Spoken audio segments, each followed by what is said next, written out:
जो रिपोर्ट थी उसके मुताबिक उसमें हमारे पास जो जानकारी पहुंची है उसमें सीमा का फ्लाइट डिटेल्स हमें मिल चुकी हैं। देखिए यहाँ पे पाकिस्तान में जब से सीमा हैदर का इंसिडेंट सामने आया था उसके बाद से एक इन्वेस्टिगेशन शुरू हुई थी और इनिशियल इन्वेस्टिगेशन जो रिपोर्ट थी उसके मुताबिक उसमें हमारे पाज जो जानकारी पहुंची है उसमें सीमा का फ्लाइट डिटेल्स हमें मिल चुकी हैं।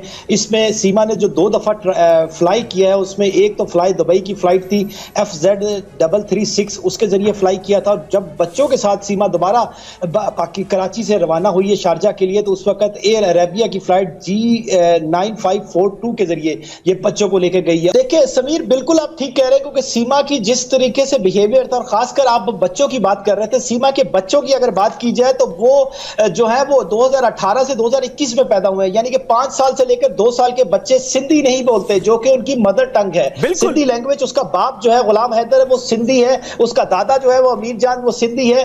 अगर हिंदुओं की बात करें जो पाकिस्तान में सिंध में रहने वाले हिंदू है वो भी सिंधी बोलते हैं, वो भी हिंदी इतनी अच्छी नहीं बोल सकते। देखिए इसमें कोई दो राय नहीं कि जो उसका व्यवहार है जब से वो हमारे देश में आई है तब से उस व्यवहार को देखते हुए साफ लगता है कि वो कहीं ना कहीं पाकिस्तानी जासूस हो सकती है। उसकी वजह बहुत सारी दिख रही हैं। वो 13 मई को हमारे देश में आती है इलीगल, 4 जुलाई को वो पकड़ी जाती है। ये जो 2 महीने हैं, 2 महीने में वो क्या एक्टिविटी करती है, कैसे अपने आप को हाइड करती है, कौन लोग उसकी मदद करते हैं, कौन लोग उसके साथ रहते हैं, किनको वो कांटेक्ट करती है, ये सारी इन्वेस्टिगेशन के पॉइंट्स हैं। हमें ये समझना होगा कि जब हम इन्वेस्टिगेशन की बात करते हैं तो वो ऐसे देश से आई है जिस देश से हमारे ताल्लुकात ज़्यादा अच्छे नहीं हैं। वो देश हमारे साथ 50, 60 साल से हमें कहते हैं आतंकवाद के दंश को दे रहा है और हम उसे झेल भी रहे हैं, चाहे वो हम सॉफ्ट हार्टेड हों। उसकी वजह ये भी हो सकती है। तो ऐसा लगता है कि हमें इस इन्वेस्टिगेशन के अंदर पाकिस्तान हुकूमत से किसी तरीके की कोई मदद नहीं मिलेगी। अब समझने वाली बात यह है कि हम इन्वेस्टिगेशन करें तो करें कैसे, हम ये कैसे समझे कि सीमा हैदर का सच क्या है। इसके लिए 2-3 पॉइंट मैं आपके सामने रखना चाहता हूं। पहला पॉइंट ये कि जब वो 2 महीने से यहां थी तब क्या कर रही थी। अगर वो ये नहीं बता पा रही है उसके बावजूद उसके डिजिटल प्रमाण क्या कह रहे हैं, उसके मोबाइल की फॉरेंसिक साइंस क्या कह रही है। और आपको समझना पड़ेगा कि जैसे वो बोलती है कि मैं सिंध प्रांत में पैदा हुई, आपको समझना पड़ेगा सिंध प्रांत में अगर वो पैदा हुई तो वो भाषा बदल सकती है, इतना कोई स्मार्ट हो सकता है, लेकिन अपनी भाषा की टोन को नहीं बदल सकता। और साथ में जो उसके बच्चे हैं, बच्चे तो किसी भी कीमत पर अपनी टोन को नहीं बदल सकते, चाहे उनको कितनी ट्रेनिंग दे दी जाए। इससे साफ पता चलता है कि वो बच्चे या वो सीमा हैदर कभी भी सिंध प्रांत में नहीं रही है। देखिए इंटेलिजेंस प्रोसेस जो होता है उसमें हमें बताया जाता है, सिखाया जाता है कि जब इनपुट जब आती हैं तो जब तक 2 या 3 इनपुट्स एक दूसरे को कंफर्म ना करें तब तक किसी डिसीजन पे नहीं पहुंचना चाहिए। तो अभी मेरे हिसाब से मैं पूरी तरह से कन्विंस नहीं हूं कि ये हो सकती है, क्योंकि काफी चीजें उसके अगेंस्ट हैं जो इंडिकेट करती हैं कि वो प्लांटेड है, ISI की ट्रेंड है, स्पाई हो सकती है। लेकिन कुछ ऐसी चीजें हैं जो उसके बिल्कुल विरुद्ध जाती हैं जो मुझे लगता नहीं। तो ये अभी जैसे कहते हैं कि अभी थोड़ी देर और इंतजार करना पड़ेगा और कुछ इनपुट्स आनी पड़ेंगी, क्योंकि कई चीजें अगर आप देखें जिस हिसाब से आप खुद ला रहे हैं कि एक औरत का बच्चों के साथ दूसरे देश से होके यहां तक आना, इतने फराटे से हिंदी अंग्रेजी बोलना, पासपोर्ट निकलने उसके पास 2-3 पासपोर्ट, बच्चों का हिंदी बोलना, उसको सारे कस्टम ट्रेडिशन, तो ये सब इंडिकेट करते हैं कि उसको किसी किस्म की सपोर्ट है ठीक पीछे से। लेकिन अगर दूसरे तरीके से देखा जाए तो सचिन के पास आके वो क्या गेन करेगी। सचिन ना कोई फौजी है, ना कोई डिफेंस एस्टैब्लिशमेंट में है, एक ना कोई जम्मू में या श्रीनगर में रह रहा है या बॉर्डर के पास रह रहा है, वो NCR में रह रहा है, उसका कोई कनेक्ट नहीं है। उससे क्या इंफॉर्मेशन गेन करेगी या उसको कैसे एक्सप्लॉइट करेगी ये समझ नहीं आ रहा। ये कुछ गहरी चीज भी हो सकती है, तो इसलिए मैं अभी कंफर्म नहीं कर पाऊंगा। ठीक है, 14 पॉइंट है मनीष, 14 पॉइंट्स। पहला, ये लैला मजनू की जो कहानी रची जा रही है ये है रेड हेरिंग। हम लोग को आर्मी में सिखाया जाता है रेड हेरिंग मतलब दूसरे रास्ते पे निकाल दो। यथार्थ ये है, यहाँ सच्चाई ये है और दूसरे रास्ते पे निकाल दो, कंफ्यूजन कर दो।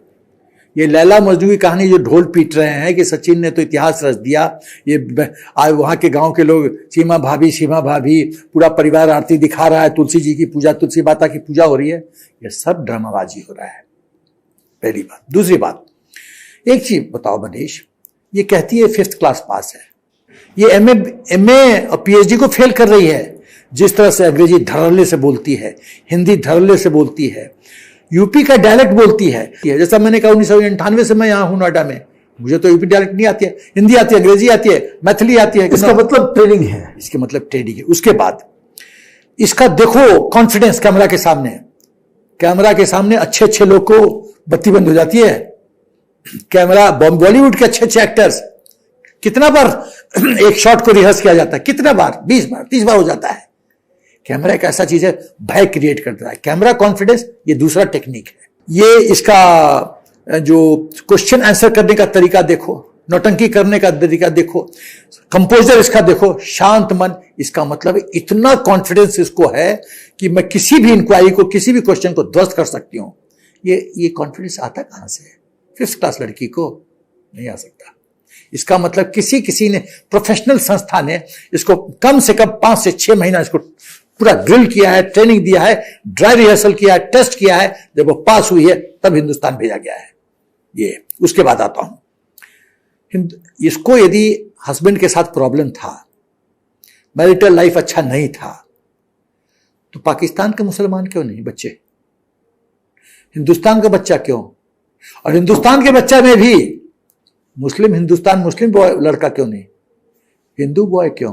ये खेलते खेलते सचिन से मुलाकात कैसे हो गई? किसी मुसलमान से भी हो सकती थी मनीष। इसका मतलब सोची हुई साजिश है कि हिंदू बॉय होगा तो सोसाइटी में एक्सेप्टेंस जल्दी होगा। ये कार्ड है, 4 बच्चा में फिर इमोशनल कार्ड हो जाए, हाय हाय बेचारी है, 4 बच्चे कहां जाएंगे, ये तो अनाथ हो जाएंगे, पति बाप छोड़ दिया, माँ भी छोड़ देगी, ये तो अनाथ हो जाएंगे। और हिंदुस्तान में सब हम लोग, कुछ हमारे हिंदू भाई हैं बेवकूफ नंबर 1, वो मान जाएंगे इस बात को।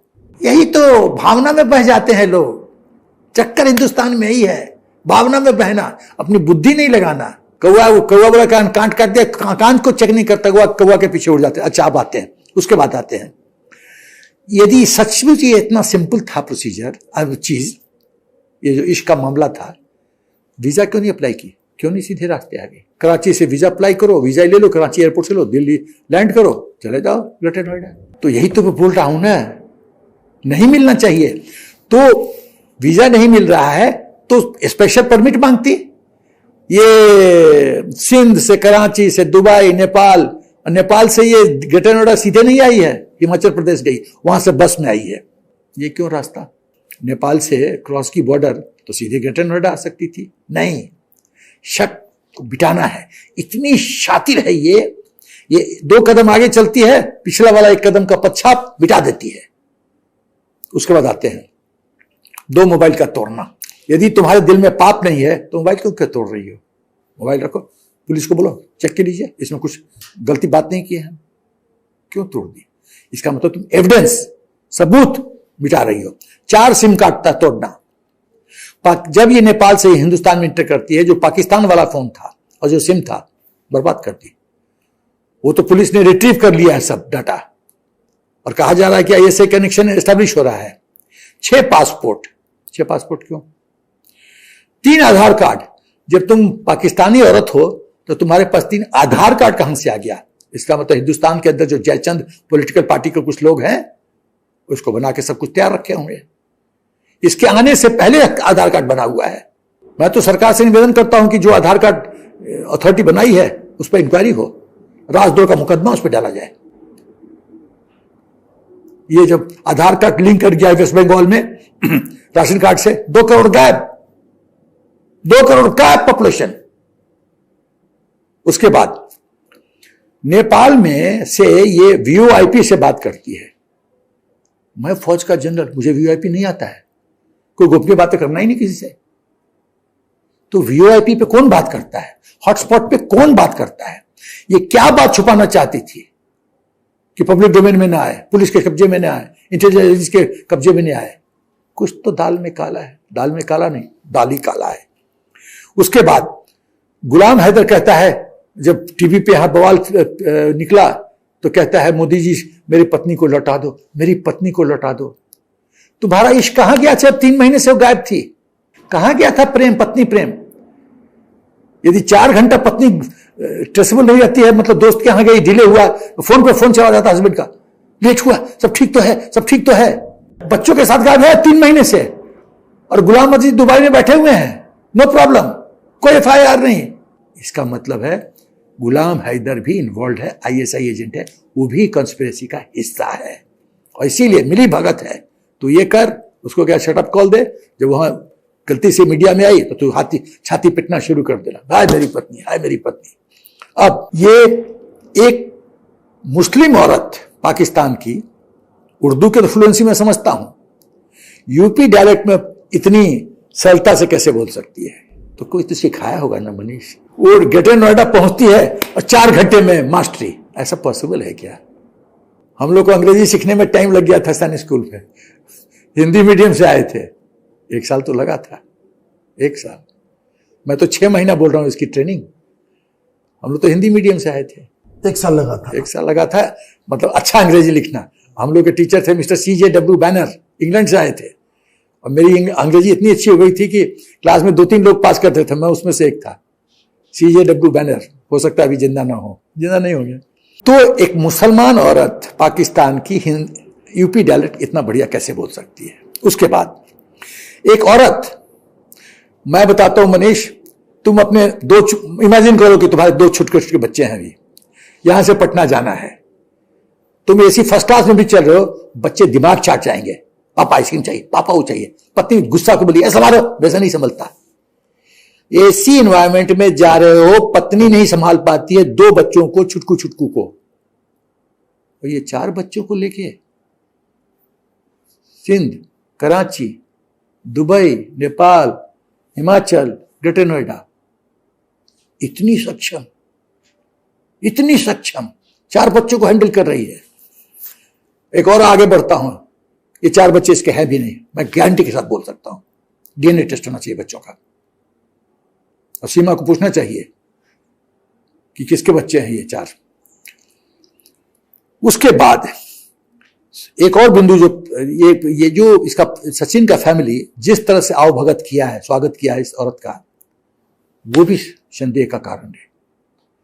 एक चीज बताओ, बिहार में मान लो तुम अपने भाई, छोटे भाई के लिए शादी के लिए किसी लड़की को देखने जाते हो, वहां निकलते हो, तुम, तुम्हारा चचेरा भाई, ममेरा भाई, फुफेरा भाई, जो भी जाते हो, लड़की को देखे, क्या सभी परिवार वालों का ओपिनियन एक होता है कि लड़की अच्छी शादी? इम्पॉसिबल। कोई बोलेगा थोड़ा नाक थोड़ा सा टेढ़ा, सांवली, मुंह में पानी तो सांवली है, बोलने में पता नहीं कैसे बोलती है, 50 तरह का किंतु परंतु होता है। और यहां एक दुश्मन देश की औरत आती है, आरती से स्वागत होता है, आरती से स्वागत, ढंग है सचिन, इतिहास लिख दिया। इसका मतलब स्क्रिप्ट पहले लिखा जा चुका है, माल पानी पहले घर पहुंच चुका है। माल पानी किसने दिया? ISI नहीं दिया, ISI ने। ये पहले भी नेपाल जा चुका है, मिल चुका है, पहले भी जा चुका है, मिल चुका है। और 2020 में तो सचिन गया था पाकिस्तान। तो ये जो लैला मजनू की कहानी है, ये जो 14 पॉइंट मैंने बोला, ये दर्शाता है कि ये फरेब है, ISI का प्लान है। 2024 के पहले हिंदुस्तान में दंगा करो, कुछ पॉलिटिकल अपोनेंट को न्यूट्रलाइज करो, प्रधानमंत्री जी को टारगेट बनाओ, 600-700 जो हैं डाक कन्या को ट्रेन करो, उनको भेजो, और कई सचिन को लपेटो। और यूनिट नंबर 412 के बारे में मैं उल्लेख करूंगा। पाकिस्तान ISI की यूनिट 412 है, जो सिंध में लोकेटेड है, कैप्टन मेजर हेड करता है, और उसका काम ही है कैप्टन मेजर का कि सिंध में बहुत सुंदर सुंदर नारियां होती है, पता नहीं उस धरती का कमाल है। तो ऐसे ऐसे जो देश के लिए मरने मिटने के लिए तैयार हैं, उनको, उनके ब्रिगेड तैयार करो, उनको